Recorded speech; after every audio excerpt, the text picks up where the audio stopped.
Norms about how men and women interact are in flux, perhaps always, but certainly in the last few decades. Heidi Matthews is an assistant professor at York University's Osgoode Hall Law School, where she co-directs the Nathanson Center on Transnational Human Rights, Crime, and Security. She's also host of the legal podcast HMOD. That's Heidi Matthews On Demand. She's been thinking about the significance of what she sees as an increasing use of the language of creepiness, and especially of the term creepy to describe some men. And Heidi Matthews joins us now to explore that. Nice to have you here. Thanks so much for having me. Well, I got to tell you here, because I looked into you a little bit here, and your current projects include a critical legal evaluation of counterinsurgency policies, a reevaluation of the role of international criminal law during the Cold War. You are working on an intellectual and political history of the concept of military necessity in international law, and yet you publish an article called What is to be Done About the Problem of Creepy Men? So how did this get on your radar exactly, Heidi? So that's a great question. It seems incongruous at first. Yes. But I've been working recently, critically, in particularly, on the Me Too movement or era or whatever we want to call it. And so I've been concerned in particular for a long time with sexual violence during war. So that's the link to the international law piece. And then the Me Too piece brings up over and over and over again language of disgust and in particular creepiness. And so that's how I came to this particular project. The use of the word creepy to describe mostly men. Yeah. How recent is that? So that's a great question. It turns out that creepiness was, I guess, coined initially, the scholars say, by Charles Dickens, so in the 19th century. But if you look at a simple Google Ngram in books, or if you're searching the internet, what you find is that there's been a resurgence of it, in particular since the 1970s, and really very much so, again, since the Me Too moment got going about 2.5 years ago. Are there no creepy women? So interestingly, of course there are, right? So I should say, first of all, that I'm not advocating for creepiness as something that's particularly useful when we're talking about evaluating people's behavior in the world, whether or not they're good or bad, politicians, public figures, or just friends. And so I'm very skeptical of creepiness to start with. Mm-hmm. But like everything, it can also apply to women. In a piece that I recently wrote, deals with a woman who, in fact, turned out to be a creep, and that was marshaled as sort of reason to find against her in a case. And so, of course, women can come into it as well. But if you had to do a ratio, you'd guess that it goes how? So it's overwhelmingly men that are called creeps. The studies, so there's been a turn to moral psychology for about the last 5 or 6 years, where researchers have actually started to look at what we mean when we call people creeps and who we call creeps. And it turns out that it's mostly women calling men creeps, sometimes other men calling other men creeps. But there are some limitations in the studies. Many of them often use primarily populations of undergraduate women. So. We talking 90-10 probably, though? 95-5? Sure. Yeah, it's mostly dudes. I'm in the ballpark. Okay, gotcha. Here's a definition. Let's bring this up here, Sheldon, shall we? Creepiness is anxiety aroused by the ambiguity of whether there is something to fear or not, and/or by the ambiguity of the precise nature of the threat. What are we to take from that definition in your view?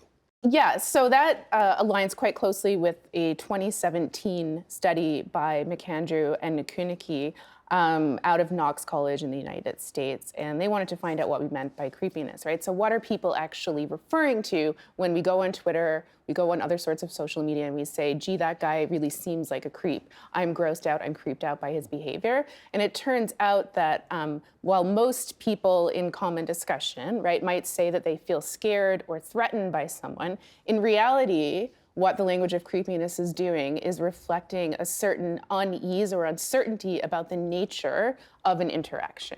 So it might be a strange interaction, which makes people feel uncomfortable, even though it might not actually be dangerous or threatening to their well-being in any meaningful sense. So it's really about an awareness or an understanding of how safe you are at any given moment. Well, it's an awareness of the fact that you don't understand how safe you are in a given moment is a better way of thinking about it. Okay. We had our crack staff here, not our staff on crack, but our crack staff, Gather a list of behaviors and or physical attributes that have been polled, so this is public opinion surveying, as what constitutes creepy.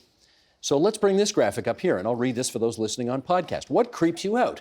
For example, standing too close, greasy and or unkempt hair, a peculiar smile, bulging eyes, long fingers, very pale skin, bags under the eyes, dirty clothes or oddly dressed, someone who licks one's lips frequently, or laughing at unpredictable times. Okay, Heidi, what do you make of the list? Yeah, so that's a big list. It covers a variety of different ways of being that we might understand to be strange. And so another way of thinking about that is simply behaving in ways that are non-normative socially, so not aligning with the kind of social script that we expect from quote unquote normal behavior, right? So that's problematic. But the other thing that's really important to point out here is that more importantly than behavior is actually this list reflects physical attributes, right? And there are physical attributes that kind of run outside the bounds of what we consider to be generally attractive things about people, right? So this is where it gets problematic because of course you can learn social cues. You can learn not to stand too close to somebody. Some people can. That's important. Yeah, okay, fair enough. Some people can't. Presumably, with enough training, you can learn how not to smile peculiarly. But if you got long fingers, well, I mean, you really can't do anything about that. Did you see The Joker, Steve? I haven't seen it yet. Oh, no. Goodness. Okay, so not to be not to talk about something you don't know about or to spoil the film for people, but The Joker is a really great sort of current pop culture example of a bunch of these things listed, right? So laughing unpredictably, peculiar smile, pale skin, oddly dressed, et cetera. So it's a kind of a figure who, according to the film, Joaquin Phoenix in this iteration of the Joker actually suffers from a condition. It's left a little bit unspecified, but he is neurodivergent or non-conforming in some sort of way. And so that comes in when you might want to talk about the drawbacks of some of the uses of the language of creepiness, but it's really important to point out that actually not everyone can learn to be socially normal. Normative, I hate to yes. say that, No, but to be normative in the way that we expect of people. Okay, understood. Now, how about let's look at hobbies or professions. Apparently, people are creeped out by funeral directors, sex shop owners, taxidermists, and clowns. Okay, people will probably get death and porn, but why are clowns on that list? So I think it is and it isn't. I think, again, if we look at what clowns do historically and then reflect a little bit on, again, more pop cultural iterations, we see a combination of both violence and sex, right? So if you combine, again, the Joker or Stephen King's It with John Wayne Gacy, we see very clearly how totally disturbing and violent antisocial behaviors come to be associated with the figure of a clown. But I think there's also a little bit more going on there. There's a sense, so Freud talked about it, about 100 years ago, about the uncanny in his famous essay. And what he's referring to there is sort of the revelation of that which is normally hidden. So a sad clown, a clown wearing sad makeup, might actually behave in a joyous manner. Right? And so that causes people to become uncomfortable, to feel creeped out. Okay. Let's talk about this study that was done a couple of years ago here in Canada where female undergrad students were shown images of Caucasian faces from 3 different groups. Can you kind of peel the curtain back a bit and tell us about that study? Yeah, this is a really interesting study. It was published in 2017 by 3 women researchers based on the East Coast. And so there were 2 parts to the study. The first was a simple questionnaire that asked undergraduates, what do you think a creepy person looks like? What do you think a creepy person behaves like? The second part of the study combined 3 sets of images, 45 in total, 15 from a stock set of judged neutral faces, 15 that had been determined in a pilot study to be particularly creepy or perceived to be creepy, by study participants, and then 15 from America's Most Wanted. And a couple of really interesting things came out of that. Firstly, the faces of dangerous people, in other words, people who had actually behaved in violent and antisocial ways, so the America's Most Wanted people, those faces weren't significantly more creepy in the study. And the other thing that we found, the women who carried out the study was that there was a strong correlation between faces that participants considered trustworthy and attractive. So that's something we've known for a long time. Good-looking people are thought to be more attractive. And then in general... More trustworthy. Great. Good-looking people are thought to be more trustworthy. Good-looking people are thought to be more trustworthy. And there was instances in which general attractiveness was negatively correlated with judgments of creepiness, right? So if we think about Ted Bundy, this makes sense, right? We aren't really able to tell when somebody is dangerous. We might perceive somebody who, or now we look at as creepy, as being at the time quite good-looking and charming and affable. Which he was, and then went out and killed several dozen people. Correct. So our intuitions are often wrong. That's the takeaway, eh? Yes. Don't trust your initial impressions. Absolutely. Huh.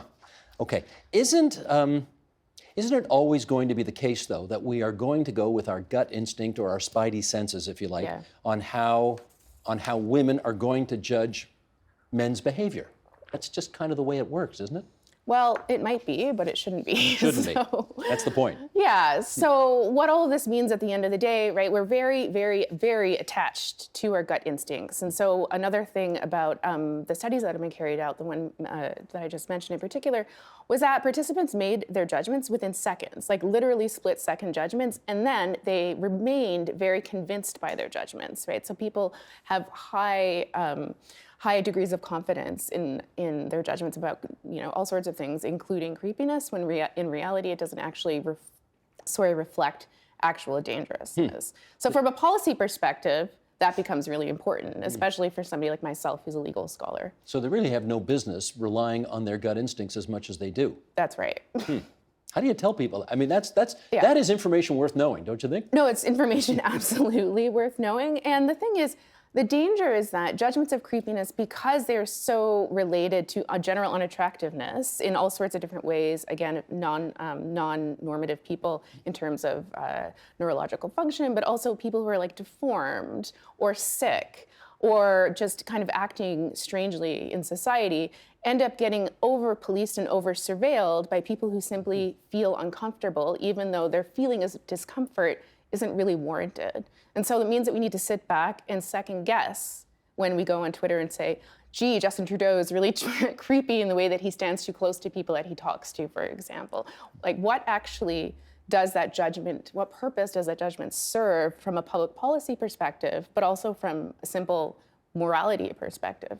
It doesn't seem quite fair. Yeah. Well, what do you, evolutionary biology, does that help explain it? I mean, it could. So if we look at some of the characteristics in the list that you gave us, right? So being really pale could indicate a whole bunch of things. It could, this is speculation, but it could indicate that someone is sick or contagious, and then therefore it would make sense that you wouldn't want to engage with them in the way that you would engage with normatively presenting people. But given what we know from the studies, some of which I've just mentioned, it doesn't make sense, and it's not defensible, again, from any sort of ethical perspective, to just think that we go with a gut reaction that simply isn't justified. It doesn't correlate to any actual threat of danger. This is, I would assume, particularly relevant information if, for example, you suffer from mental health issues, or if you are homeless, or if you are physically disabled in some way. There is a sort of something kicks into some people right away that suggests, I've got to regard these folks differently. It's pretty unfair, isn't it? It's massively unfair. Can I tell you a very quick anecdote? So this will help make it make sense, I think, in daily life. So recently, I work at York University. I was sitting waiting for a doctor's appointment at the on-campus medical clinic, and a gentleman was there. He was behaving erratically. He was speaking loudly. It was clear he was having some kind of mental health episode. We see this in the city of Toronto all the time, right? And he was at the medical clinic, and all of a sudden, one of the students I noticed had actually called campus security and filed a report about this individual's behavior, despite the fact that that individual hadn't done or said anything actually threatening to anybody. And was in a health clinic. Group. And it was, exactly. So seeking help at the moment. I mean, one assumes, right? And so, and I actually, once she had finished filing the report, asked her, I introduced myself, and I said, why did you feel the need to call security on somebody who was clearly having some sort of episode? We don't know what's going on, but he wasn't actually posing a threat to you. And she and others in the waiting room ganged up. They said that they felt unsafe, that he was behaving strangely, and that I wasn't, quote, being a team player by questioning their actions. So Now, had that gone the way you think it ought to have gone, how would everybody's behavior have been different? Well, I just simply think that it's not always necessary to intervene, right? So what's really part of the conventional wisdom today, we might call it bystander training or bystander intervention. We think of that as a generally productive way of engaging in the world. So if we see somebody behaving badly, we think that we actually have a moral imperative, especially in the Me Too era, to intervene and do something to prevent some harm. But there are many circumstances where the see something, say something approach actually can have unintended negative consequences. And it will have those unintended negative consequences for people who are already marginalized in society. People like that gentleman that I encountered, people who might be on the autism spectrum, et cetera. Gotcha. Okay, so you wrote this piece. Yeah. I can't pronounce the name of the magazine where you wrote it. What's it called? So there's, I call it Aeon, some people call it Eon. O-N. Aeon, Eon, whatever. Yeah. Okay. What kind of reaction did you get to the piece when you wrote about all of this? So interestingly, it's been mostly positive. Some people are upset with the implications towards the end of the piece when it comes to questioning the way that we're behaving in public in the middle of Me Too. That's something I could say something about if you'd like. But more interestingly for me anyway, were personal emails that I've gotten from people who felt that they're fearful of being in public because of the way that they are actually over-policed by others, or they feel that they're actually causing harm when they're not intending to. So I've had several personal emails from people saying, you know what, this piece gave me some hope that maybe not everybody is joining the sort of mob mentality that we see around this turn to creepiness in the discourse. That's Heidi Matthews. She's assistant professor at Osgoode Hall Law School, and she is the author of, in case you want to read the piece for yourself, What is to be Done About the Problem of Creepy Men. Thanks, Heidi. Great, thank you, Steve.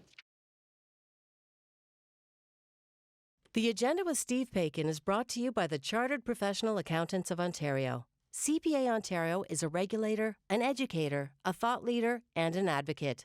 We protect the public. We advance our profession. We guide our CPAs. We are CPA Ontario. And by viewers like you. Thank you.